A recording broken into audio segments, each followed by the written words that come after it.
اسباجيتي، عدس، حمص، ده مهرجان كربوهيدرات مش أكل، دي ممكن يغمى عليها من الصدمة. وهنا تظهر الجدعنة.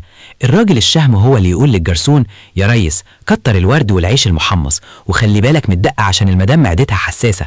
الله، دي رومانسية حرارة يا جدعان. طب سيبك من الأكل نفسه، تعالى نتكلم في الدقة والشطة، دي لحظات فارقة في أي علاقة. لو هو حط شطة كتير ده معناه إيه؟ شخص متهور، عصبي، ولا قلبه ملهلب؟ لا، ده معناه إنه حريف. بس المشكلة لو هي اللي حطت شطة أكتر منه، هنا بقى الكرامة الذكورية بتنحني. لو البنت طلبت زيت شطة والراجل دمع من الريحة بس، يبقى لازم يفسخ الخطوبة فورا، دي هتاكله حي. شفت؟ يعني أنت بتعترف إن الكشري اختبار رعب مش حب. وبعدين يا محمود في نقطة خطيرة احنا نسيناها، الصوت.